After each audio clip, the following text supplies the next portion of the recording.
Hello dear students, Assalamu alaikum. Welcome to Mathematics. This is Aftab Ahmad here. आज आपके लिए मैं स्पेशल से स्पेशल टॉपिक लेके आया हूँ जिसका टाइटल है क्वाड्रेटिक इक्वेशन। तो फर्स्ट ऑफ ऑल टॉपिक पे जाने के से पहले इसके कुछ की पॉइंट्स हैं जो कि आज के लेक्चर में हमने डिस्कस करना है। जिसमें देखें फर्स्ट ऑफ ऑल इक्वेशन के बारे में हम डिस्कस करेंगे इक्वेशन क्या है। उसके बाद इसकी टाइप्स के अंदर लीनियर इक्वेशन हो गई, क्वाड्रेटिक इक्वेशन हो गई। फर्दर इनकी हम एग्जांपल को डिस्कस करेंगे। उसके बाद इसकी स्टैंडर्ड फार्म को डिस्कस करेंगे क्वाड्रेटिक इक्वेशन की। फर्दर हम इसके सॉल्यूशंस के ऊपर आएंगे कि क्वाड्रेटिक इक्वेशन को हम किस तरह से सॉल्व कर सकते हैं। In other words we can say that methods for solving a quadratic equations. तो हम टॉपिक के ऊपर आते हैं quadratic equation.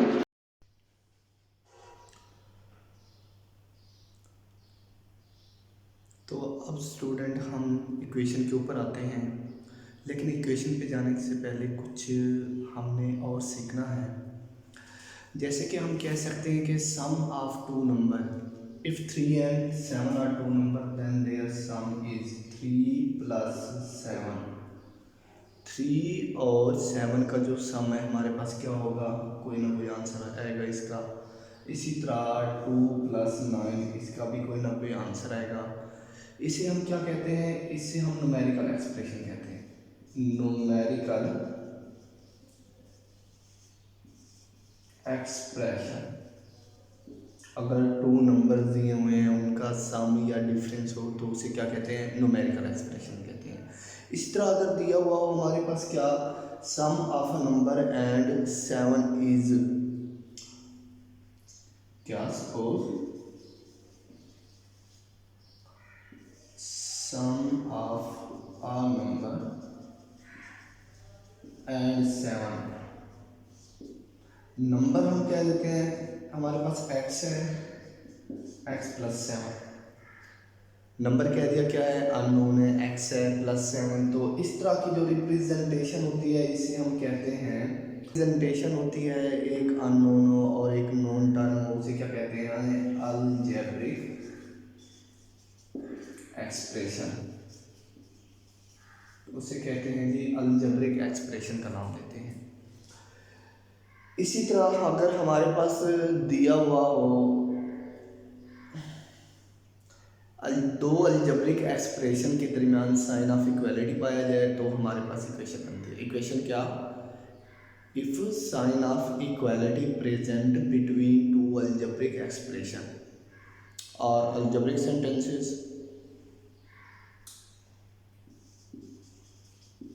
sum of a number and 7 is 10। तो इसकी इक्वेशन हम क्या बनाएंगे, नंबर जो है वो x है +7, ये किसके इक्वल है, 10 के। अब यही जहाँ पे साइन ऑफ इक्वालिटी आ जाए ना, इक्वल का साइन, तो हमारे पास क्या इक्वेशन मर्ज़ वजूद में आती है।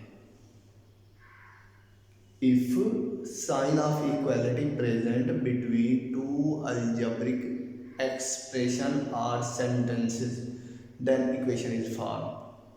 ये इक्वेशन की हमारे पास डेफिनेशन होगी जी। तो इक्वेशन जिसे हम मसवात का नाम देते हैं, इसकी अगर प्रॉपर डेफिनेशन के ऊपर है तो क्या, if sign of equality present between two algebraic expression, अगर दो अलजबरी जुमलों के दरमियान बराबर की अलामत आ जाए तो हमारे पास क्या इक्वेशन बनती है। बेसिकली जो इक्वेशन होता है वो बैलेंस का नाम होता है। दो, जैसे हम तराजू ले लेते हैं वेट को मेजर करने के लिए, उसके दो पल्ले होते हैं, अगर एक में वेट कम है एक में ज़्यादा है तो वो अनबैलेंस होंगे। यानी कि इक्वेशन होने के लिए हमारे पास एक तो साइन ऑफ इक्वालिटी पाया जाए और उसमें बैलेंस हो। तो इसकी एग्जांपल लेते हैं, 5x + 7 = 9। क्योंकि देखिए इसमें हमारे पास इक्वालिटी का साइन पाया गया है, तो ये हमारे पास क्या इक्वेशन की एग्जांपल हो सकती है। इसमें हमारे पास दो चीज़ें होती हैं, ये जहाँ पे साइन ऑफ इक्वालिटी है, इससे जो लेफ्ट साइड है इसे लेफ्ट हैंड साइड कहते हैं और इसको क्या कहते हैं, राइट हैंड साइड। यानी कि इक्वेशन हमारे पास जब हासिल होती है तो ये दो पार्ट्स में डिवाइड करते हैं, उसके दो पोर्शन, एक लेफ्ट पोर्शन और एक राइट। आगे भी मेथड्स है इनको सॉल्व करने के इक्वेशन को। तो फर्दर हमारे पास इक्वेशन की एग्जांपल ले सकते हैं, a x plus b is equal to 0, sign of equality है।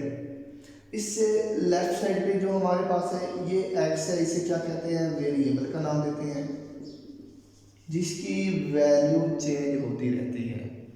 और ये एक्स का जो कोफिशिएंट है इसे कोफिशिएंट ऑफ एक्स का नाम देते हैं। और ये बी और ए और बी क्या है, रियल नंबर है। ए और बी क्या है, रियल नंबर से बिलोंग करते हैं। और इसमें बी क्या, और ये कांस्टेंट वैल्यू है, बी क्या है, ये कांस्टेंट है। और इस पूरी इक्वेशन को जो लिखी हुई ना, a x plus b is equal to 0, क्या लिखी हुई है, a x plus b is equal to 0, इसे हम नाम देते हैं स्टैंडर्ड फॉर्म। क्या नाम देते हैं, स्टैंडर्ड फॉर्म, जिसे जनरल इक्वेशन भी कहते हैं, जनरल फॉर्म। तो ये हमारे पास इक्वेशन हो गई, if sign of equality present between two algebraic expression और sentences then equation will be form. इससे थोड़ा सा फर्दर हम चलते हैं, लीनियर इक्वेशन जिसे यकदर्जी मसवात का नाम है, ऐसी इक्वेशन जिसमें वेरिएबल की जो हाईएस्ट पावर है वो क्या हो, 1 हो, या दूसरे लफ्ज़ों में ये कह सकते हैं जिसमें वेरिएबल की जो डिग्री हो 1 हो, तो हमारे पास लीनियर इक्वेशन कहलाती है। इसमें ये एक 1 वेरिएबल में भी हो सकती है, 2 वेरिएबल में भी हो सकती है, जैसे 5x plus 7 is equal to 0। ये हमारे पास है 5x plus 7 is equal to 0। इसमें देखें वेरिएबल x है और 5 और 7 इसमें कांस्टेंट वैल्यू है। इस तरह नेक्स्ट हम इसकी एग्जांपल ले लेते हैं, a x plus b is equal to 0। X variable है, ए और बी इसमें रियल नंबर से बिलोंग करते हैं और ये कांस्टेंट वैल्यू है। और इसी को क्या कहते हैं, क्या ए एक्स प्लस बी को कहते हैं standard form of linear equation. Standard form का नाम देते हैं इसे, जिसे हम इसकी जनरल फॉर्म भी कहते हैं। देखिए ये 1 वेरिएबल में भी हो सकती है और मोर देन 1 में भी हो सकती है। इसकी एक और एग्जांपल ले लेते हैं, इन 2 वेरिएबल। तो हमारे पास क्या होगा, a x plus b y plus c is equal to 0। क्या होगी, a x plus b y plus c is equal to 0, जहाँ पे एक्स और वाई ये दोनों क्या है, वेरिएबल है। क्या है, वेरिएबल्स है। और इसमें ए बी सी ये कांस्टेंट वैल्यू है और रियल नंबर से बिलोंग करते हैं। क्योंकि इसमें एक्स और वाई दोनों की पावर 1 है, इसलिए ये लीनियर इक्वेशन है। क्या है ये, linear equation. More than 2 equation भी होती है, फिर इसे हम सिंप्लीफाई करते हैं। क्या, an equation having highest power of variable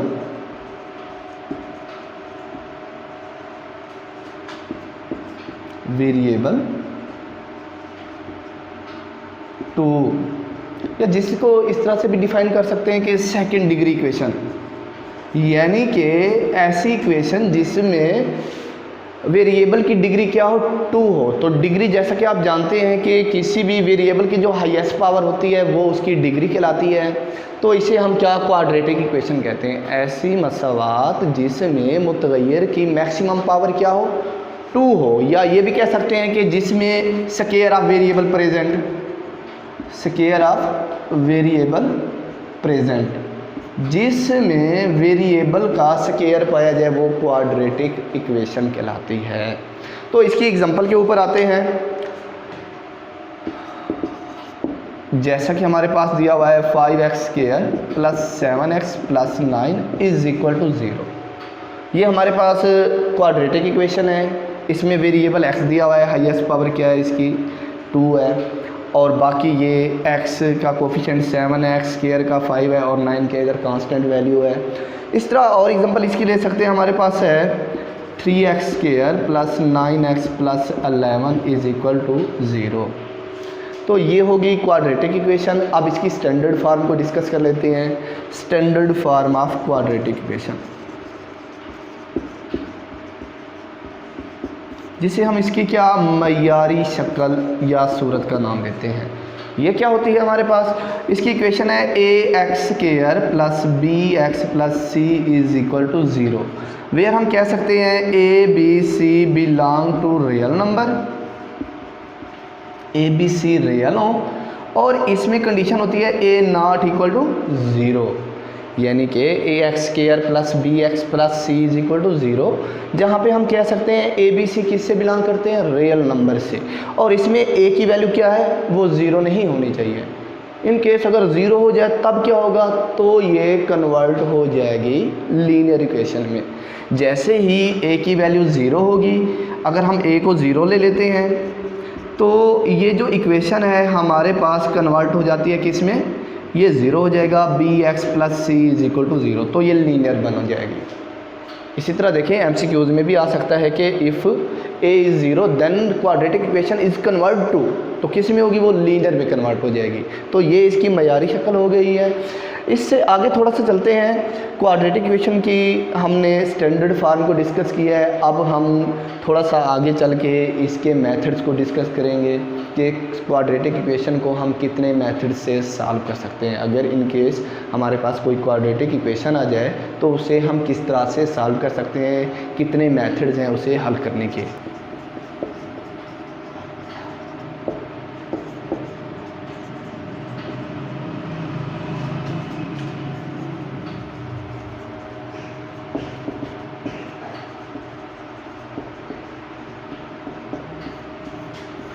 तो क्वाड्रेटिक इक्वेशन को हल करने के लिए बेसिक हमारे पास 3 मेथड्स हैं, जिनमें फर्स्ट है बाय फैक्टराइजेशन, जिसे क्या कहते हैं, बाज़रिया तजज़ी, यानी कि तजज़ी करने के तरीके से हम क्वाड्रेटिक इक्वेशन को हल करेंगे, जिसे बाय फैक्टराइजेशन का नाम देते हैं। इसके बाद सेकंड हमारे पास मेथड है bye completing square,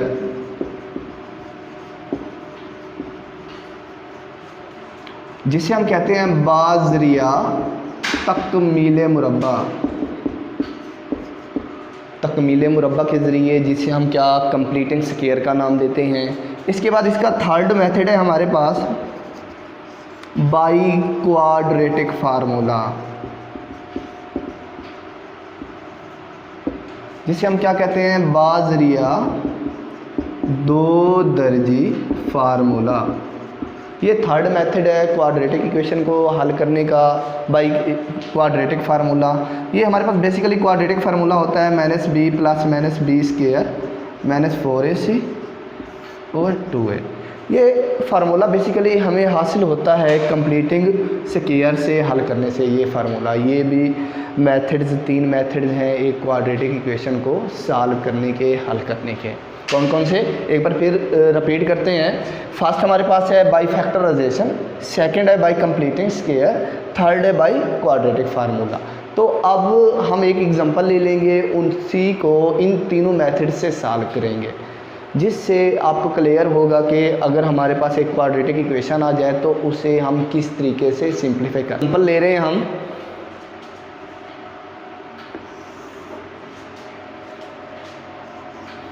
(3x² - 6x = x + 20।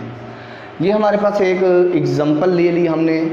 Quadratic equation की, इसको हम सॉल्व कर रहे हैं। जो 3 मेथड्स आपको बताए हैं उन्हीं से, इससे ये होगा कि आपको मेथड्स इनका क्लियर हो जाएगा।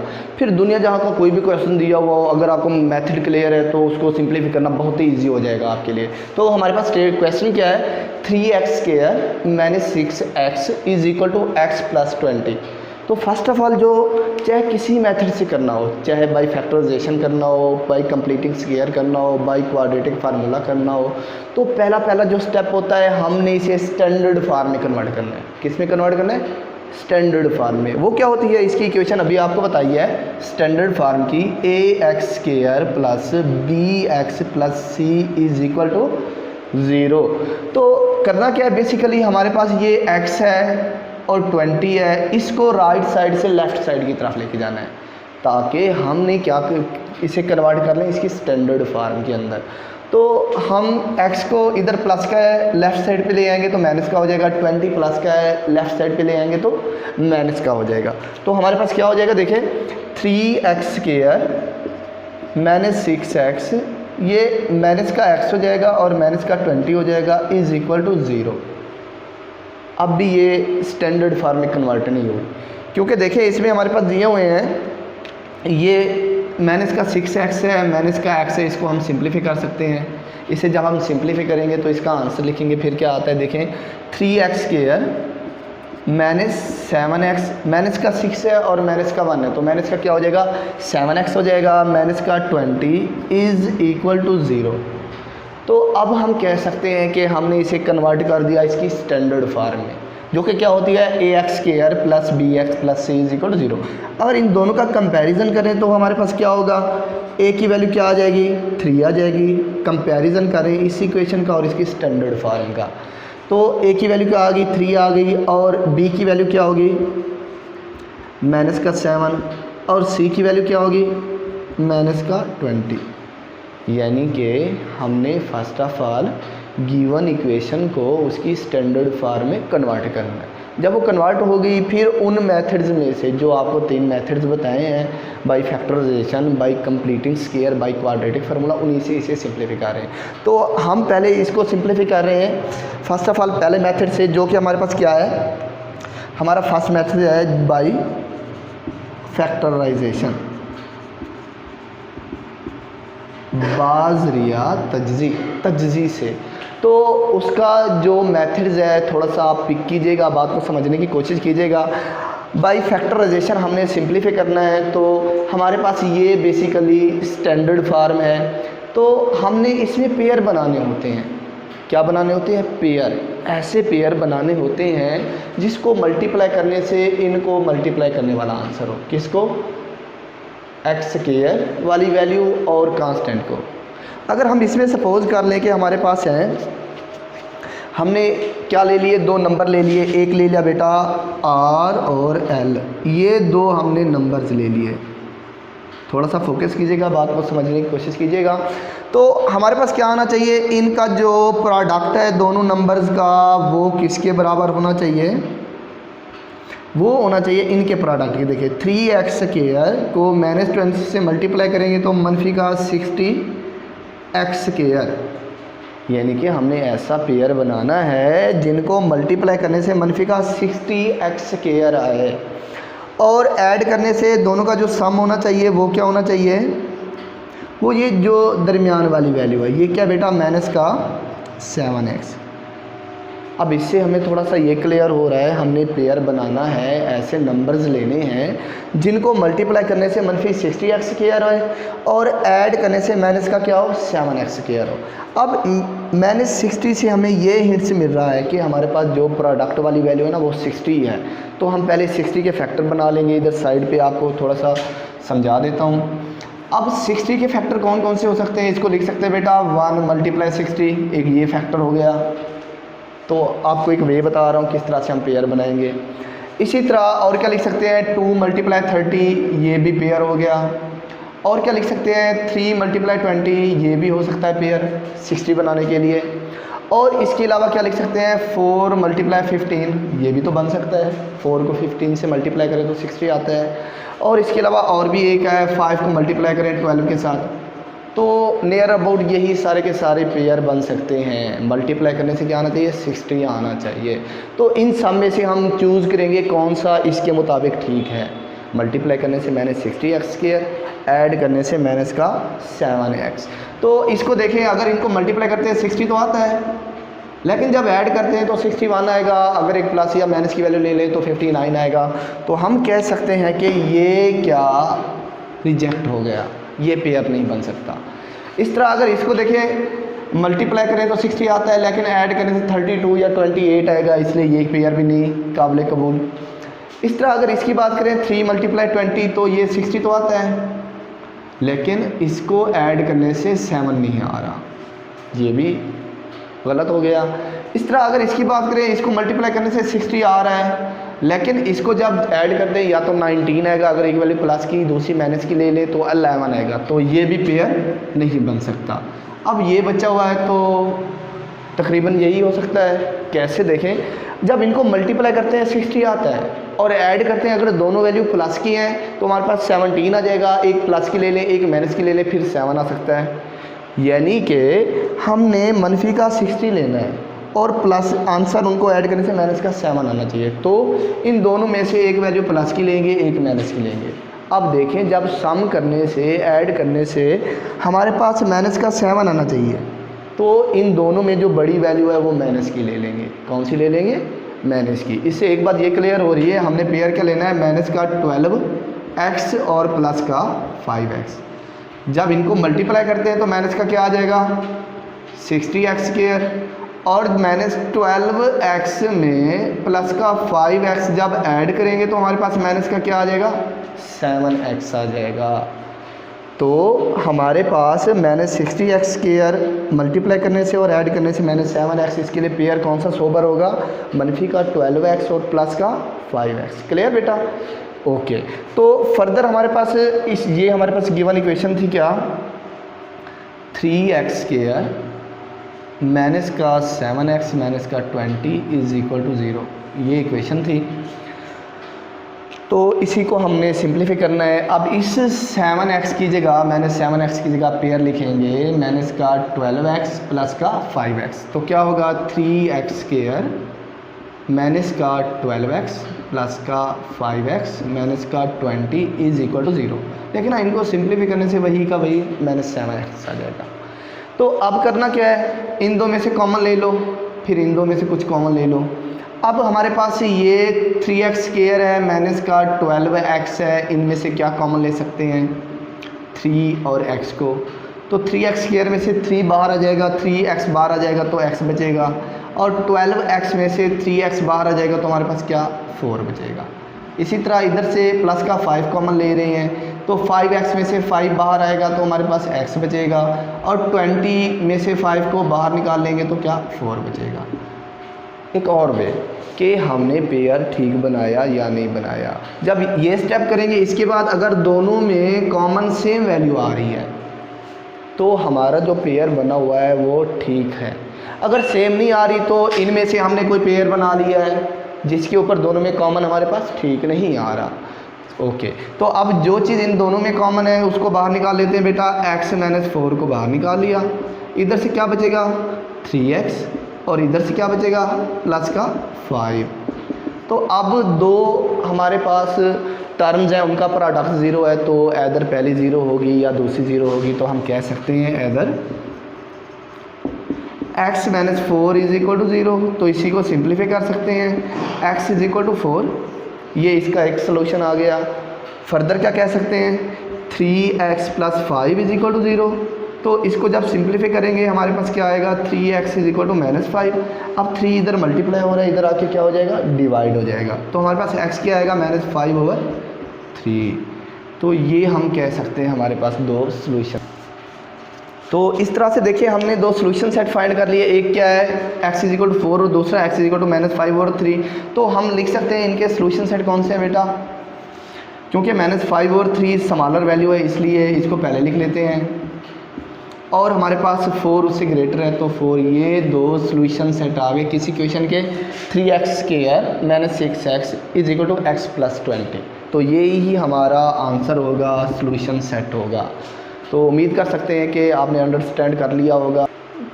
इसका सेकंड मेथड है हमारे पास।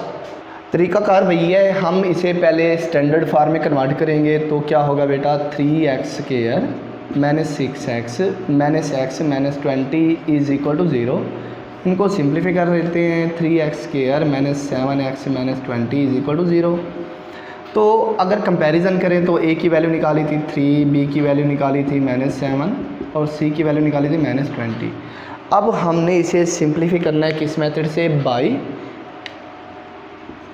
Completing square.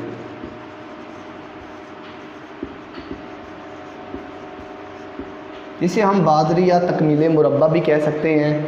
अब इस मेथड को समझने की कोशिश करते हैं तो इससे हम क्वेश्चन को कैसे सिंप्लीफाई करेंगे। तो इसका जो स्टेप्स हैं, फर्स्ट ऑफ ऑल आपने क्या करना है, इसे स्टैंडर्ड फार्म में कन्वर्ट करना है। स्टैंडर्ड फार्म में कन्वर्ट हो जाए तो इसमें जो कांस्टेंट वैल्यू है, कौन सी वैल्यू, कांस्टेंट वैल्यू, जिसमें अननोन वेरिएबल ना पाया जाए उसे कांस्टेंट कहते हैं। तो इसको हमने इक्वेशन की राइट साइड पे लेके जाना है। पहला स्टेप क्या है, जो कांस्टेंट वैल्यू हो उसे इक्वेशन की राइट साइड पे ले जाना है, सेपरेट कर लेना है। तो वो काम कर रहे हैं। इसमें कांस्टेंट वैल्यू हमारे पास क्या है, 20 है। इसको दूसरी तरफ ले जाएंगे तो क्या आ जाएगा, 3x² माइनस का 7x इज़ इक्वल टू 20। तो कांस्टेंट वैल्यू को ले जाए दूसरी तरफ, पहला स्टेप कर लिया हमने। और नेक्स्ट स्टेप क्या होता है, जो वेरिएबल है उसका कोफिशिएंट 1 होना चाहिए। x² का कोफिशिएंट क्या होना चाहिए, 1 के अलावा अगर है तो उसी के ऊपर पूरी इक्वेशन को डिवाइड कर लो। सेकंड स्टेप बता रहा हूँ। पहला स्टेप क्या बताया है, जो हमारे पास कांस्टेंट वैल्यू है उसे लेफ़्ट साइड से राइट साइड पे ले जाएंगे। क्लियर। सेकंड स्टेप क्या है, जो वेरिएबल है x² है उसी का कोफिशिएंट 1 होना चाहिए। 1 के अलावा अगर कोई है तो उसको उसी के ऊपर डिवाइड कर दें। तो 3 के ऊपर डिवाइड करेंगे होल इक्वेशन को, क्या बचेगा, x² - 7/3x is equal to 20/3। ये पॉइंट क्लियर, ओके। यानी कि जब 3 के ऊपर डिवाइड करेंगे तो ये x² - 7/3x is equal to 20/3। Second step clear. अब क्या करना है, जो हमारे पास x का कोफिशिएंट है, किसका कोफिशिएंट, x का, जो कि इधर क्या है 7/3, इसी का हाफ ले लेना है। 7/3 का हाफ क्या होगा, देखिए ये हमारे पास 7/3 है, इसी का हाफ क्या होगा, इसको 1/2 से मल्टीप्लाई करें तो उसका हाफ आ जाएगा। सिंप्लीफाई करने से क्या होगा, 7/6। यानी कि 7/3 का जो हाफ है वो क्या है, 7/6 है। उसी हाफ का जो स्क्वायर है इक्वेशन के दोनों साइड्स पे ऐड करेंगे। क्या कहेंगे कि adding the square of 7/6 on both side of the equation. Statement इसको भी लिख सकते हैं क्या, एडिंग द स्क्वायर ऑफ